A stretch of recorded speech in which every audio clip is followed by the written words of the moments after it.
Hello my dear student, welcome back to my YouTube channel Subhash study centre.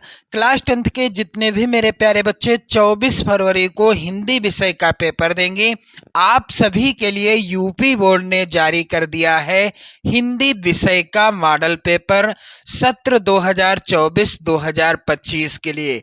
तो जितने भी मेरे प्यारे बच्चे 24 फरवरी 2025 में बोर्ड एग्जाम देंगे, हिंदी विषय का पेपर देने वाले हैं, आप सभी के लिए मैं लेकर के आ चुका हूं आज के इस वीडियो में यूपी बोर्ड के द्वारा जारी किए गए हिंदी विषय के मॉडल पेपर को। और मेरे प्यारे बच्चों, एक चीज आप लोग बिल्कुल याद रखिएगा, वो ये है कि जो यूपी बोर्ड के द्वारा मॉडल पेपर जारी किया जाता है वहां से लगभग 50% मेरे प्यारे बच्चों 100 में से 50% जो है बिल्कुल 100% पूछा जाता है। तो ये जो मॉडल पेपर है जिसे यूपी बोर्ड ने जारी किया है, इसको आप अच्छे से तैयार कर लो। एक एक प्रश्न का उत्तर मैं आपको बताऊंगा यहाँ पर। मेरे प्यारे बच्चों, पेपर का पूर्णांक रहेगा 70 अंकों का और समय जो मिलेगा बोर्ड एग्जाम में आपको 3 घंटे 15 मिनट का मिलेगा। पेपर का पैटर्न सेम यही रहेगा क्योंकि ये जो मॉडल पेपर है यूपी बोर्ड के द्वारा जारी किया गया है। अब यहाँ पर निर्देश आप लोग ध्यान दें। पहला है, प्रारंभ के 15 मिनट परीक्षार्थियों को प्रश्न पत्र पढ़ने के लिए निर्धारित हैं, यानी 15 मिनट आपको मिलेंगे किस लिए? पेपर को पढ़ने के लिए। अगला है, प्रश्न पत्र 2 खंड आ तथा खंड बा में विभाजित है। पेपर 2 खंडों में विभाजित रहेगा।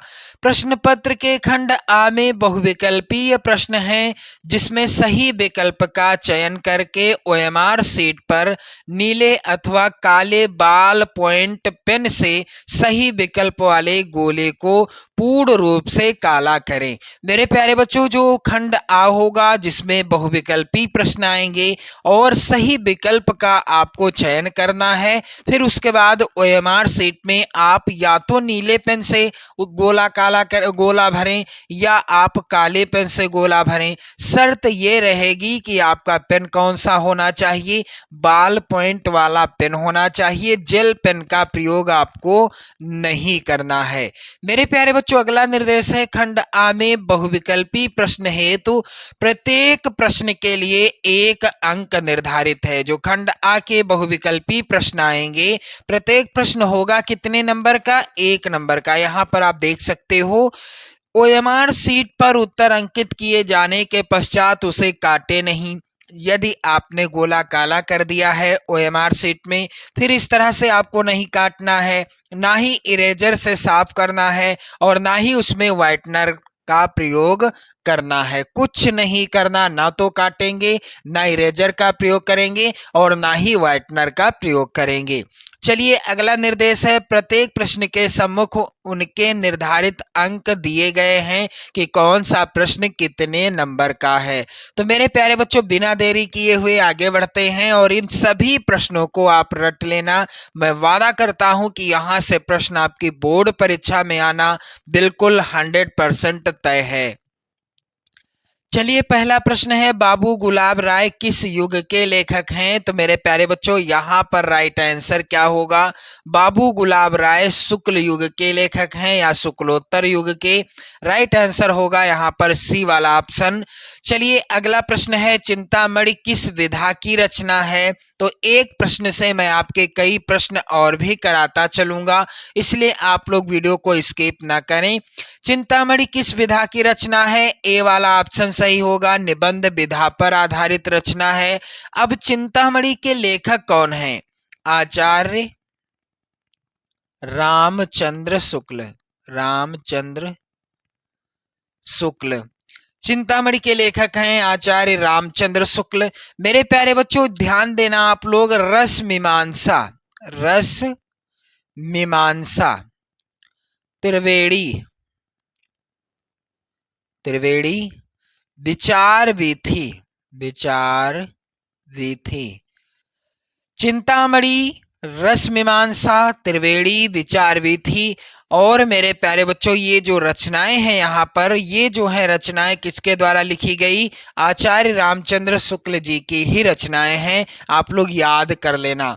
चलिए अगला प्रश्न है, गबन किसकी रचना है? तो आप लोग ध्यान देना एक चीज और, यहां पर गोदान गबन, गोदान गबन, और मेरे प्यारे बच्चों यहां पर मैं लिख दूं स्पष्ट, सेवा सदन, सेवा सदन।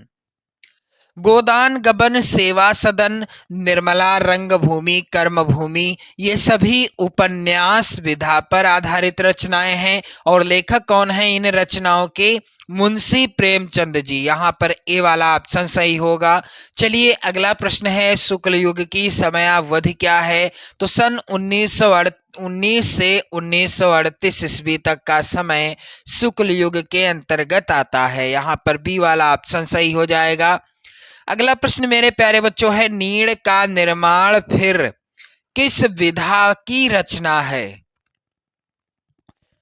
मेरे प्यारे बच्चों यहां पर राइट आंसर क्या होगा? नीड़ का निर्माण फिर किस विधा की रचना है? तो यह है किस विधा की रचना। एक रचना और आप लोग याद कर लो, क्या भूलूं, क्या भूलूं, क्या याद करूं, याद करूं।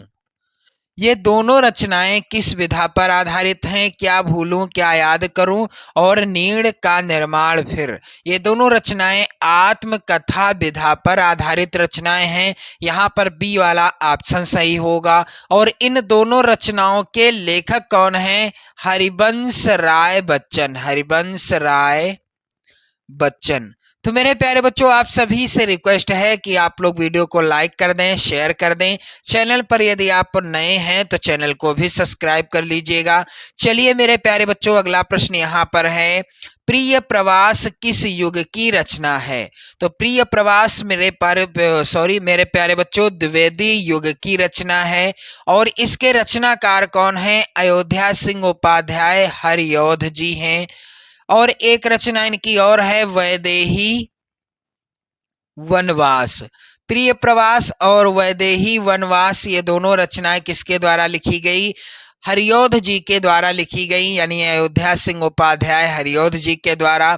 अब यहां पर अगला प्रश्न है, मधुशाला किसकी रचना है? तो मधुशाला, मधुबाला, मधुबाला हो गया, मधुकलश, मधुकलश, ये तीनों रचनाएं किसके द्वारा लिखी गई हैं? हरिवंश राय बच्चन जी के द्वारा लिखी गई रचनाएं हैं। अगला प्रश्न मेरे प्यारे बच्चों है, भारत भारती किसकी रचना है? तो यहाँ पर बी वाला ऑप्शन सही होगा। भारत भारती के रचनाकार हैं मैथिली शरण गुप्त जी।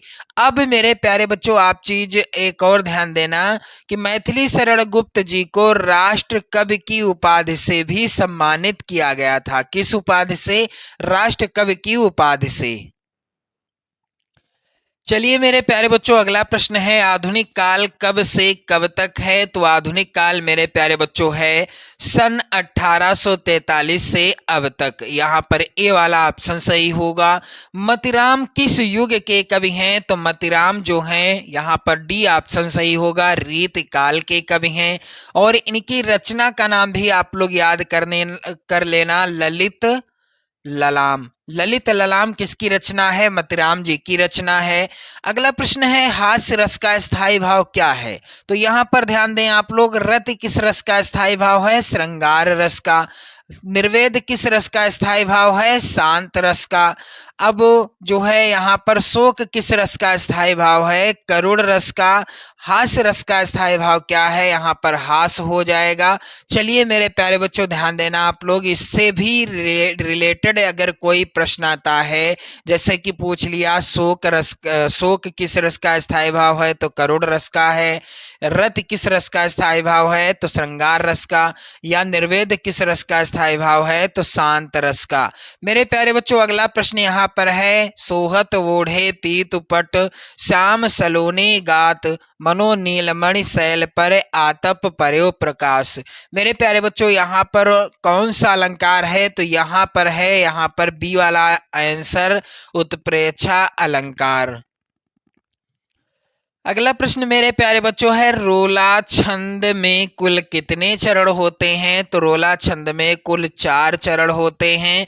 और मेरे प्यारे बच्चों एक चीज ध्यान देना आप लोग, रोला छंद के प्रत्येक चरण में, रोला छंद के प्रत्येक चरण में क्या होता है? 24 मात्राएं होती हैं। कितनी? 24 मात्राएं होती हैं। इसका भी विशेष ध्यान देना आप लोग।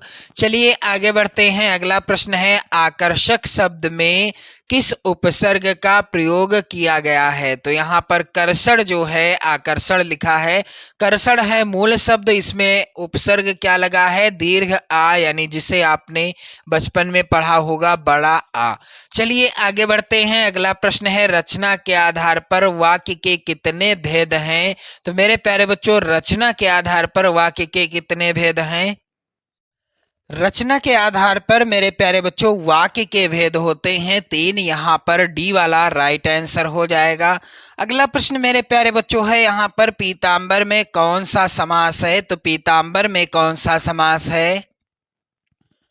मेरे प्यारे बच्चों पीला है अंबर जिसका, अर्थात श्री कृष्ण। यहाँ पर राइट आंसर हो जाएगा, पीतांबर में है बहुब्रीहि समास। यहाँ पर सी वाला ऑप्शन सही होगा।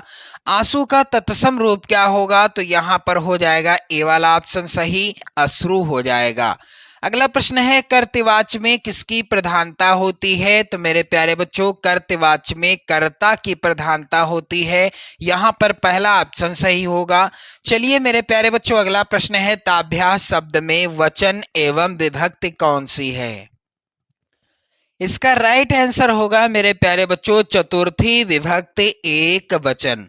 यहाँ पर ध्यान दें, ताभ्यास शब्द में वचन एवं विभक्ति क्या होगा? तो ताभ्यास शब्द में मेरे प्यारे बच्चों हो जाएगा चतुर्थी विभक्ति बहुवचन होगा। यहाँ पर सॉरी, एक वचन नहीं होगा, बहुवचन होगा। यहाँ पर डी वाला ऑप्शन सही होगा। चलिए आगे बढ़ते हैं। अगला प्रश्न यहाँ पर है, निम्नलिखित में सर्वनाम है।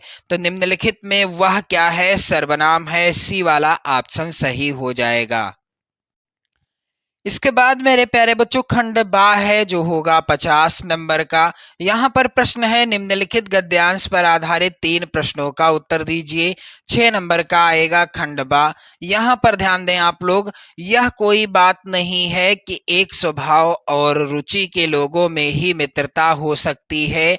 समाज में विभिन्नता देखकर लोग एक दूसरे की ओर आकर्षित होते हैं। जो गुण हम में नहीं है, हम चाहते हैं कि कोई ऐसा मित्र मिले जिसमें वह गुण हो। चिंताशील मनुष्य प्रफुल्लित चित्त का साथ ढूंढता है, निर्बल बली का, धीर उत्साही का। उच्च आकांक्षा वाला चंद्रगुप्त युक्ति और उपाय के लिए चाणक्य का मुंह ताकता था। नीति विशारद अकबर मन बहलाने के लिए बीरबल की ओर देखता था।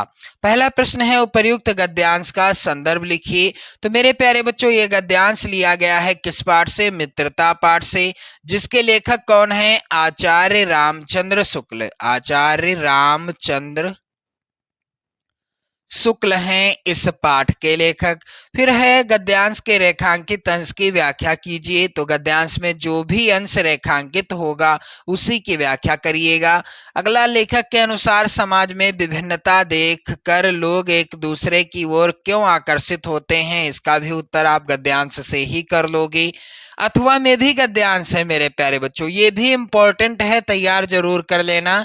हे भगवान, तब के लिए विपद के लिए इतना आयोजन, परम पिता की इच्छा के विरुद्ध इतना साहस। पिताजी क्या भीख ना मिलेगी? क्या कोई हिंदू भूपृष्ठ पर ना बचा रह जाएगा जो ब्राह्मण को 2 मुट्ठी अन्न दे?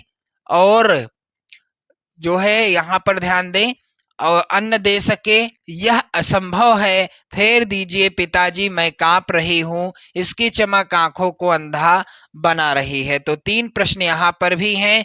पहला है कि उपर्युक्त गद्यांश का संदर्भ लिखिए। तो ये गद्यांश लिया गया है ममता पाठ से, जिसके लेखक कौन है? जयशंकर प्रसाद जी। जयशंकर प्रसाद जी हैं। अब यहाँ पर एक ही पद्यांश के नीचे दिए गए 3 प्रश्न करिएगा, 6 नंबर आपके क्लियर हो जाएंगे। मेरे प्यारे बच्चों यहाँ पर ध्यान दें, यहाँ पर एक ही गद्यांश के यानी एक ही गद्यांश के नीचे दिए गए प्रश्नों को करना है, 6 नंबर आपके क्लियर हो जाएंगे। अगला प्रश्न है, दिए गए पद्यांश पर आधारित 3 प्रश्नों का उत्तर दीजिए।